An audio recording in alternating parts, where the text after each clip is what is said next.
siya. Maka-experience ka ng iba't ibang mga bagay. Basta mas happy po kami ngayon. Mas lalo pang uminit ang usap-usapan sa showbiz matapos kumalat ang balitang umano'y may sikretong relasyon na sina Jillian Ward at Eman Bacosa.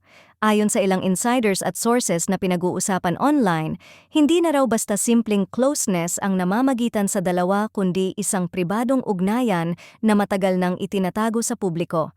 Dagdag pa ng mga haka-haka, mas pinili raw ng dalawa na ilihim muna ang kanilang relasyon upang mapanatili itong tahimik at malayo sa intriga ng showbiz.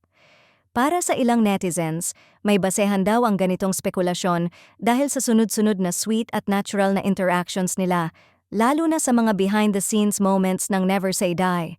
Mula sa simpleng kulitan hanggang sa mga tinginang tila may ibig sabihin, marami ang kumbinsidong may something more na talagang namamagitan sa kanila.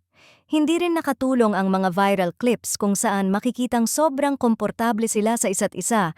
Parang wala raw kamera kung paano sila mag-asaran at magtawanan. Para sa fans, ang ganitong klase ng samahan ay mahirap pekein, kaya lalong tumitibay ang paniniwala nila na hindi lang trabaho ang nag-uugnay sa dalawa.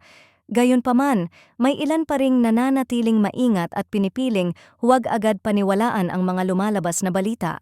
Ayon sa kanila, wala pang opisyal na kumpirmasyon mula kina Jillian at Eman, kaya dapat ay manatiling bukas ang isip at iwasan ang pagbuo ng konklusyon base lamang sa mga blind item at tsismis. Sa kabila nito, hindi maikakaila na patuloy na kinikilig at umaasa ang fans na baka nga totoo ang mga bulong-bulungan. Kung sakaling may lihim mang relasyon, marami ang nagsasabing deserve naman ng dalawa ang maging masaya, lalo na kung makikita ang genuine nilang samahan on at off cam. Sa ngayon, nananatiling palaisipan ang tunay na estado ng relasyon ni Jillian Ward at Eman Bacosa.